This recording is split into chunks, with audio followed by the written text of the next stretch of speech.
Well, I just got done testing this driver board using my Pascal Janin designed test board for System 80, 80A, and 80B. And I tested it using the ROMs from the CPU that a fella sent me. And, sorry, I've got my RoboWar ROMs in there right now, but the ROMs were from Hot Shots. And it was pretty hard to see what was going on. I'll show you what it looks like in the Spider-Man in just a minute. But it was working perfectly. So I put the CPU into my RoboWars game and just got through playing a game. And I've played a million games of RoboWars, and I would notice if something was awry, and nothing is, but I will show you the tests. On this board, I have installed a daughter card. This one's made by Andrew at nvram.weebly. And the client already had a NVRAM in the game. I scraped the whole reset section, replaced that 5-volt filter cap, and installed a modern reset generator. There was some corrosion there that was preventing it from booting reliably, and it looks like it's good to go right now. One thing for Hot Shots is the last 5 games do not want the SLAM switch to be closed, so you have to leave that open. So let's get into test. You can see it retained my high score to date across power cycles just now. And test mode, I'm going to skip ahead by hitting the credit button. And we can see lamp tests. It's not really very useful. I'd have to suggest to the Gottlieb engineers that this is not the way to go. But I'll show it to you again in attract mode. We can do coil tests. Sorry.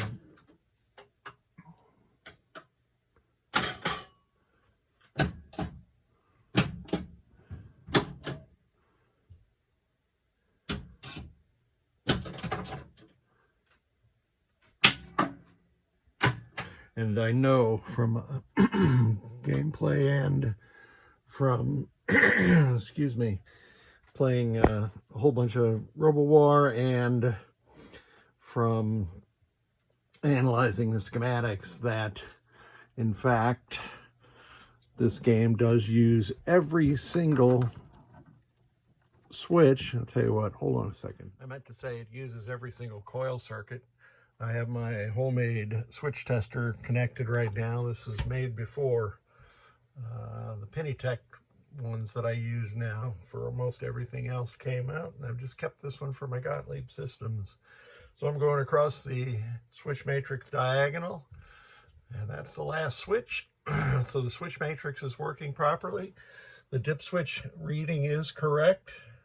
010747 dog Bravo. And the much slower, boring 80B display test. So I can cycle through the memory test, and it's going to give me 1 DCA is the checksum for the ROM at Prom 1 location. And then we go back to lamp test. But let me turn the game off and back on. And that whistle you heard is the amplifiers and caps on the soundboard. Here you can see all of the lamps are firing. RoboWars is a great game. I'd really like to get a cleaner example. All right, so this CPU and driver board are working perfectly. Let me go test the other driver board. And now we are back to my Gottlieb Spider-Man game, and I sure wish I could find a NOS or reproduction playfield for this thing. Anyway, I have the tester connected to the another driver board that was sent along with the MPU and other driver board for Hot Shots, and my test driver is cycling the lamps. Interesting, Gottlieb used both sides of a quad D flip-flop to drive 4 lamp circuits. So these 4 will either be off or on, but they must be something. It's kind of an interesting sort of design feature. And on the coin lockout coil is lit and power is over there. So let's put it into test. I'm going to skip directly to lamp test. You see it's cycling the game over and another one, tilt relay maybe, and here's the other one cycling. And now it jumps into attract mode. I like this because it kind of reminds me of Centipede. But now you can see all of the LEDs on the test rig working. These are for the coils and and some coils over, or these are the sound ones, but there's the other solenoids over there. So let me advance to solenoid test and we can see what that does.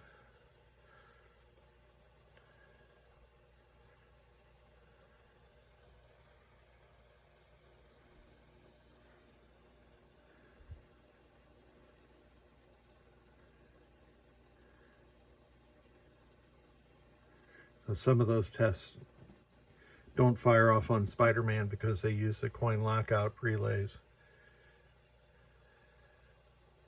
Let me explain that better. The 3 transistors in the upper left, Q54, 55, and 56, are used to drive coin counter relays. I said coin lockout, coin counter relays. And they do not pulse in diagnostics for good reason, because you don't want to pulse your coin counter relays when, let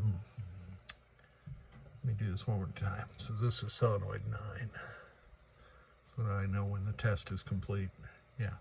You don't want to pulse your coin counter relays and artificially inflate the number of coins that have been dropped. Sorry, I'm trying to think and talk at the same time. This driver board is in great shape also, and I see nothing wrong with it at all. Thanks so much for sending it.